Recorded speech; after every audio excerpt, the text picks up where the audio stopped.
Leader بن چکا ہے جس کے پاس عوام کی اب ایک بہت بڑی طاقت بھی موجود ہے۔ پاکستان پیپلز پارٹی کی جانب سے بوکھلاہٹ کا اس قدر اس بات سے اندازہ لگائیں کہ کس قدر وہ بوکھلاہٹ کا شکار ہے کہ گزشتہ روز حیدرآباد میں وکلا کی جانب سے جو 6 کینالز کے خلاف احتجاجی ریلی منعقد کی گئی تھی، جس میں وکلا برادری کی ایک بہت بڑی تعداد بھی موجود تھی، اور متحدہ قومی موومنٹ 90 کے جو کارکنان تھے ان کی بھی ایک بہت بڑی تعداد موجود تھی۔ اس لیے کہ بانی متحدہ الطاف حسین صاحب نے جو 9 اپریل کو اپنا خطاب کیا، اس خطاب میں اپنے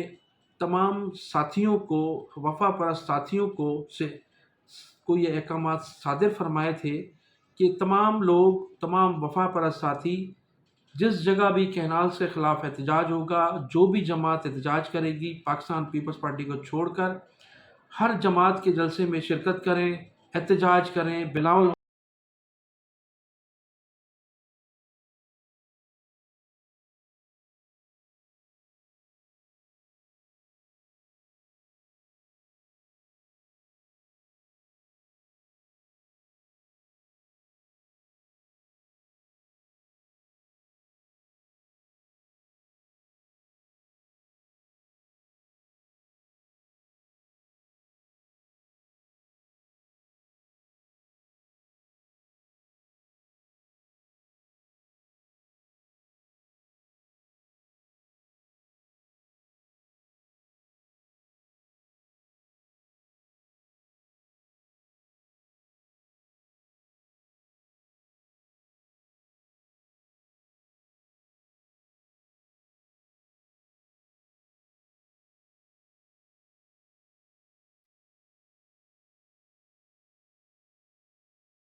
پیپلز پارٹی کو چھوڑ کر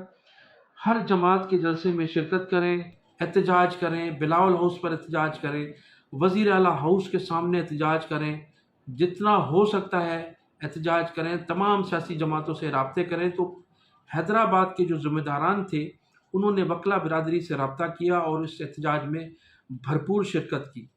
ایک طویل عرصے کے بعد متحدہ قومی موومنٹ کے کارکنان کی اتنی بڑی تعداد جو تھی اس جلسے میں موجود تھی، اور عبد المجید راجپوت کی قیادت میں یہ لوگ سب لوگ جمع ہوئے تھے، اور اس میں ریلی کے دوران ہی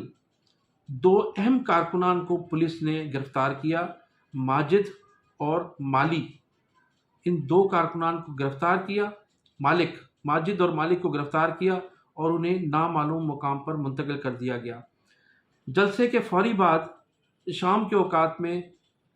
فیصل، طفیل اور ضمیر اپنے اپنے گھروں کے سامنے بیٹھے تھے کہ پولیس نے انہیں بھی گرفتار کیا۔ ان کے ساتھ رینجرز بھی موجود تھی۔ اس کے ساتھ ساتھ عبد المجید راجپوت، امتیاز، عامر صدیقی، اقبال آرائیں، یہ وہ لوگ ہیں جو 8 فروری 2024 کے انتخابات میں متحدہ قومی موومنٹ کے امیدوار تھے۔ ان کے خلاف مقدمات درج کیے گئے ہیں، FIR درج کی گئی ہیں، اور اس کے ساتھ ساتھ ایک FIR میں 13 افراد ہیں اور دوسرے میں 15 نامعلوم افراد کے خلاف FIR درج کی گئی ہے۔ اب ناظرین، نامعلوم افراد کا مسئلہ یہ ہوتا ہے کہ وہ جس کو چاہیں گے گرفتار کر دیں گے اور اس نامعلوم افراد میں شامل کر دیا جائے گا۔ تو اس طرح سے اب ایک پاکستان پیپلز پارٹی نے ان کینالز کے حوالے سے ایک نیا ٹرینڈ شروع کیا ہے کہ جو احتجاج کرے گا اس کو گرفتار کر لیا جائے گا۔ اس سے قبل پیپلز پارٹی کے جو لوگ ہیں وہ حواس باختہ ہو گئے۔ سابق وفاقی وزیر اور سابق اپوزیشن لیڈر سید خورشید احمد شاہ نے تو سندھ کے لوگوں کو مرے ہوئے قرار دیا ہے۔ ان کا یہ کہنا تھا کہ اب جو احتجاج کر رہے ہیں کینالز کے حوالے سے وہ مرے ہوئے لوگ ہیں، ان کے پاس سیاسی طور پر کچھ نہیں ہے۔ انہوں نے کہا کہ پاکستان پیپلز پارٹی ہمیشہ ایشوز پر سیاست کرتی ہے، ہم نے ایشوز پہ سیاست کی ہے، اور کینالز کے خلاف جو لوگ احتجاج کر رہے ہیں وہ مرے ہوئے لوگ ہیں۔ ان کے اس بیان کے بعد پورے سندھ سے شدید رد عمل سامنے آ رہا ہے، اور ان کو جو ہے ان کے خورشید شاہ صاحب کے سوالات کے لوگ مسلسل جوابات دے رہے ہیں۔ اب ناظرین میں آپ کو یہ بتاتا چلوں کہ اب جو سندھ کی بدلتی ہوئی سیاسی صورتحال ہے، جس میں ذوالفقار جونیئر جو ہیں وہ مستقبل کے ہیرو نظر آ رہے ہیں، تو پیپلز پارٹی میں بھی ٹوٹ پھوٹ کا عمل شروع ہو چکا ہے، اور کہا یہ جا رہا ہے کہ مہر سردار جو پاکستان پیپلز پارٹی کا ایک بڑا حصہ تھے، انہوں نے بھی علیحدگی کا فیصلہ کر لیا ہے، اور مبینہ طور پر یہ بھی کہا جا رہا ہے کہ چیف منسٹر کے امیدوار سید ناصر حسین شاہ صاحب بھی مہر سرداروں کے ساتھ مل کر پیپلز پارٹی سے بہت جلد علیحدگی اختیار کرنے جا رہے ہیں۔ تو میں نے پہلے بھی اس کے متعلق آپ کو بتایا تھا کہ پیپلز پارٹی میں جب ٹوٹ پھوٹ کا عمل شروع ہوگا تو سب سے پہلے مہر سردار پیپلز پارٹی کو خیر بات کہیں گے، اور اس کے بعد ان کے جو چیلے چپاٹے ہیں جن میں ناصر شاہ یا دوسرے لوگ شامل ہیں، وہ پیپلز پارٹی کو چھوڑنے میں دیر نہیں کریں گے۔ تو اب یہ کھچڑی پکنا شروع ہو گئی ہے۔ شیرازی برادران نے بھی پیپلز پارٹی کو خیر بات کہنے کا فیصلہ کر لیا ہے، ان کے بھی اجلاس منعقد ہو رہے ہیں۔ اس کے علاوہ بہت سی ڈیولپمنٹ سامنے آئی ہیں پیپلز پارٹی کے حوالے سے، اور پیپلز پارٹی کی قیادت اب خود یہ محسوس کر رہی ہے کہ انہیں بہت جلد جو ہے وہ سندھ سے اپنی جو ان کی مقبولیت ہے اس کا خاتمہ ہوتا ہوا نظر آ رہا ہے۔ اور آپ کو اہم خبر یہ بھی بتاتا چلوں کہ بلاول بھٹو زرداری مایوس ہو کر، چونکہ بلاول بھٹو زرداری نے آصف علی زرداری کے اس اقدام کی وجہ سے، جس میں زرداری صاحب نے محض صدارت کے خاطر سندھ کی 6 کینالز کو بیچا ہے، فروخت کیا ہے، تو اس کی وجہ سے بلاول بھٹو زرداری کو بھی پورے سندھ میں سخت مزاحمت کا سامنا کرنا پڑ رہا ہے، جس کی وجہ سے وہ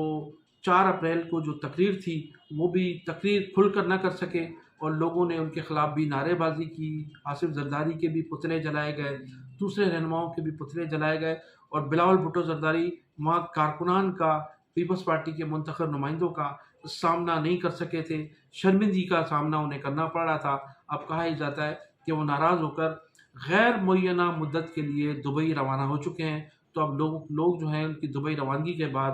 یہ کہتے ہوئے نظر آ رہے ہیں کہ اصل بھٹو میدان میں اور نقلی بھٹو دبئی میں۔ تو اب یہ نعرے لگنا شروع ہو گئے ہیں، اور اب دیکھنا یہ ہے کہ مستقبل میں پاکستان پیپلز پارٹی کی کیا حکمت عملی ہوتی ہے، جبکہ پیپلز پارٹی کے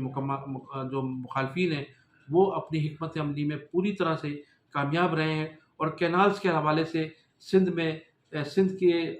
لوگوں میں جو شعور بیدار ہوا ہے وہ قابل دید ہے، اور سندھ کا عوام کسی صورت بھی، نہ سندھ کے لوگوں نے ماضی میں کبھی کالا باغ ڈیم پر سودے بازی کی، نہ کبھی گریٹر تھل کینال پر سودے بازی کی، کبھی خاموش نہیں رہے، اور اپنی طاقت اور مزاحمت کے باعث انہوں نے ان پروجیکٹ کو جو ہے بننے سے روک دیا تھا۔ اور ایک مرتبہ پھر اس مرتبہ سندھ کے دیہی علاقے، دیہی لوگ، دیہی کارکنان، دیہی سیاستدان اور سندھ کے شہری سیاستدان یعنی الطاف حسین اور سندھ کے دیہی لوگ مل کر